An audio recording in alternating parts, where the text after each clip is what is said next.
জাহানারা ইস্যুতে যে তদন্ত কমিটি করেছে বিসিবি, সেই তদন্ত কমিটির ওপর মাশরাফি বিন মুর্তজা এবং তামিম ইকবাল খান, সাবেক দুই অধিনায়ক, কারোরই বোধহয় খুব বেশি ভরসা নেই। অন্তত তাদের ফেসবুক স্ট্যাটাস পড়ে সেটাই মনে হয়।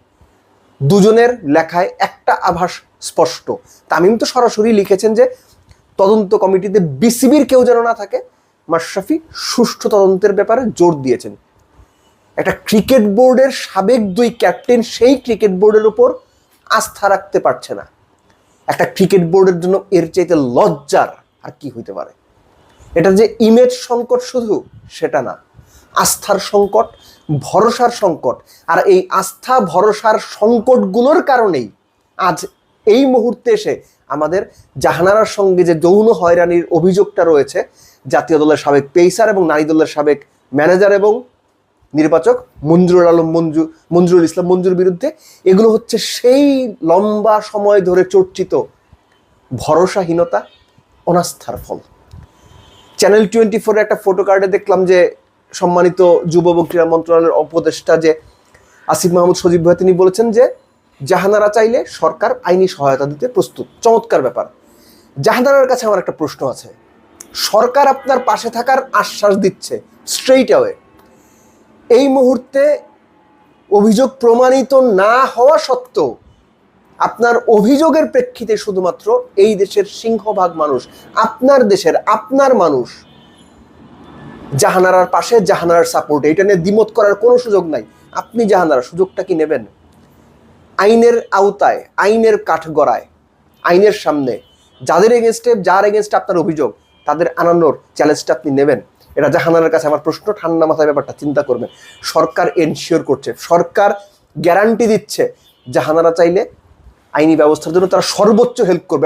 আমি এই ব্যাপারে মোটামুটি নিশ্চিত সরকার হেল্পটা করবে। জাহানারা কি চায়, এই প্রশ্নটা আমি রেখে গেলাম। জাহানারা কি চায়? এখন মূল বিষয়টা হচ্ছে যে এই যে বাংলাদেশ ক্রিকেট বোর্ড, ক্রিকেটের সর্বোচ্চ সংস্থা, তারা তদন্ত কমিটি করছে, সেই তদন্ত কমিটির উপর সাবেক ক্যাপ্টেনরা আস্থা পাচ্ছে না। লম্বা সময় ধরে চর্চা হতে থাকা একটা আনপ্রফেশনাল কালচার বাংলাদেশ ক্রিকেট বোর্ডের ভেতরে এমনভাবে গেঁথে গেছে যেখান থেকে ভালো কিছু বের করে আনাটা খুব ডিফিকাল্ট। আমি লাস্ট দিন আলোচনাতে বলছিলাম যে জাহানারা তার পর্যবেক্ষণ সিও নিজামুদ্দিন চৌধুরী সুজনকে দিয়েছিলেন। এই আলোচনায় এই লোকটা বাদ পড়ে যাচ্ছে। আমি বারবার এই কথাটা বলেছি, এই আলোচনা থেকে সিইও নিজামুদ্দিন চৌধুরী সুজনকে বাদ দেওয়ার কোনো সুযোগ নাই। তাকে কাঠগড়ায় দাঁড় করাইতে হবে, তাকে জবাবদিহির আওতায় আনতে হবে। একটা ব্যাপার কিন্তু পরিষ্কার, শুধুমাত্র জাহানারার অভিযোগের প্রেক্ষিতেই বিসিবি তদন্ত কমিটিটা করেছে, যারা 15 দিনের মধ্যে রেজাল্ট দেবে বা তদন্ত রিপোর্ট দেবে। এই বিসিবি তার 2 দিন আগে জাহানারা যখন বলেছিলেন জ্যোতি সম্পর্কে বা মঞ্জুরুল ইসলাম মঞ্জু সম্পর্কেই যে তিনি দুর্ব্যবহার করেন, টিস করেন, তখন কিন্তু বিসিবি স্টেটমেন্ট দিয়ে জাহানারার সব দাবি উড়িয়ে দিয়েছিল।